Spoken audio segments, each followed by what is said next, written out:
شائع کر سکتا ہے۔ عزیز محترم، ہم بات کر رہے تھے ماہ سفر کی۔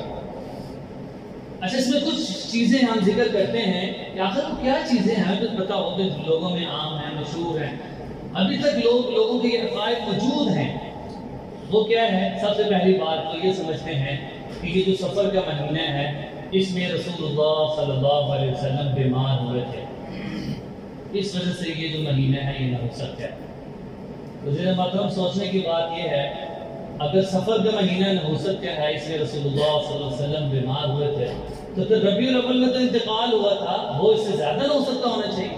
اس سے پتہ چلا کہ اس کا کوئی اعتبار نہیں ہے، یہ بالکل باطل عقیدہ ہے۔ دوسرا یہ کہتے ہیں کہ سفر کے مہینے میں سفر نہ کیا جائے، حادثہ ہو جاتا ہے، کوئی مصیبت آ جاتی ہے، ایکسیڈنٹ ہو جاتا ہے، لہذا جتنا ہو سکے اپنے گھر میں رہے، یہ اس کی بھی کوئی حقیقت نہیں۔ پھر خاص طور پہ آپ نے دیکھا ہوگا محرم سفر میں تو شادی حال ہی بند ہوتے ہیں، شادیاں نہیں ہوتی۔ کیوں؟ خیال یہ ہوتا ہے کہ جو شادی محرم کے سفر میں ہوگی وہ چلے گی نہیں۔ آگے ہم بات کریں گے کہ رسول اللہ صلی اللہ علیہ وسلم کی 2 نکاح جو ہے، 2 رخصتی سفر کے مہینے میں ہوئی۔ اب اگر اس میں کوئی نحوست کی بات ہوتی تو یہ چیز ہوئی، اس کا مطلب یہ ہے کہ اس کی بے بنیاد بات ہے، اس کی کوئی حقیقت نہیں۔ اسی طرح بعض لوگ اگر مشورہ لیتے ہیں یا دیتے ہیں، وہ کہتے ہیں کہ محرم سفر کے مہینے میں کاروبار نہ کرو، باقی جب مرضی شروع کر لو۔ یہ تصور کیا جاتا ہے کہ اگر سفر کے مہینے میں کاروبار شروع کر لو گے وہ بہت جلدی ختم ہو جائے گا، نقصان ہوگا۔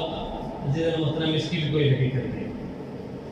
پھر سفر کی جو 13 تاریخ تک ہے، تاکہ اس میں بہت احتیاط محتاط رہو، آسمان سے بلائیں، آفتیں، مصیبتیں نازل ہوتی ہیں۔ 13 تاریخ تک اپنے گھر میں رہو، بچوں کو بھی گھر میں رکھو۔ عزیز محترم، اس کی بھی کوئی حقیقت نہیں۔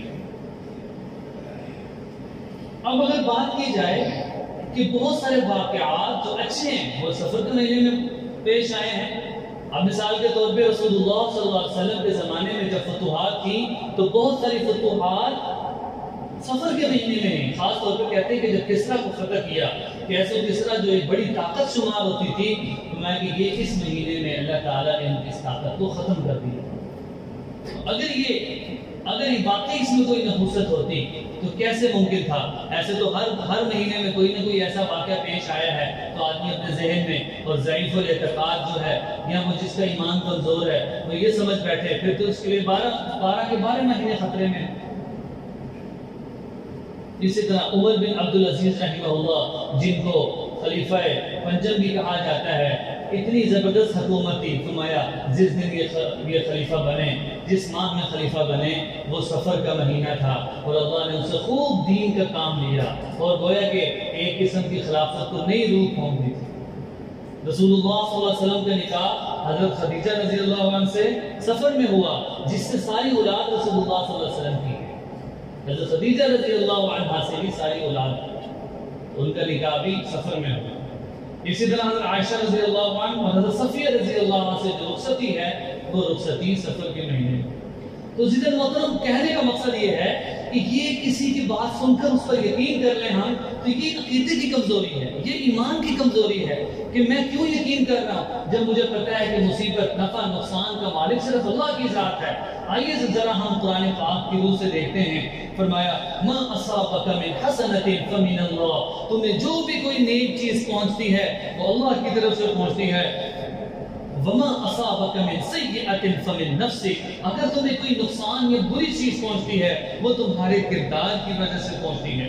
پھر ایک اور آیت جو پڑھی گئی تھی، قل لن یصیبنا الا ما کتب اللہ لنا، کہہ دیجئے ہمارے اوپر کوئی مصیبت ایسی نہیں آ سکتی مگر وہ کہ جو اللہ نے ہمارے لیے لکھی ہو۔ ہوا مولانا، وہ ہمارا مولا ہے۔ وعلی اللہ فلیتوکل المؤمنون، کہ جو مومنین ہیں وہ اسی پر توکل کرتے ہیں۔ اسی طرح قرآن پاک کی آیت ہے ان یمسسک اللہ بضر فلا کاشف لہ الا، اگر اللہ تعالیٰ تمہارے ساتھ نقصان کا ارادہ کرے تو اس کو کوئی ٹال نہیں سکتا۔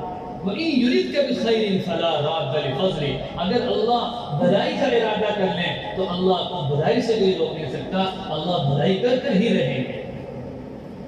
اسی طرح اگر احادیث سے بات کی جائے اس حوالے سے، تو رسول اللہ صلی اللہ علیہ وسلم کے بے شمار احادیث ہیں جن میں ہے لا عدوى ولا طیرہ ولا سفر ولا حامہ، یہ بہت بڑی دلیل ہے اس میں آیا ہے نہ کسی کو بیماری لگتی ہے، نہ کسی چیز میں نحوست ہے، اور نہ سفر کا مہینے میں نحوست ہے، اور نہ الو سے نحوست ہے۔ یہ واضح حدیث ہے، ترمذی کی روایت ہے، جس میں رسول اللہ صلی اللہ علیہ وسلم کا واضح فرمان ہے کہ نحوست کسی چیز میں نہیں ہے۔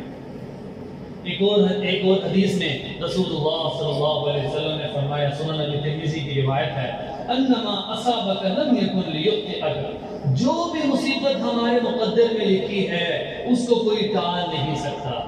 پھر فرمایا وانما اخطأک لم یکن لیصیبک، کہ جو ٹل گئی ہے مصیبت وہ کبھی دوبارہ کوئی ایسا نہیں ہے جو اس مصیبت کو لا سکے۔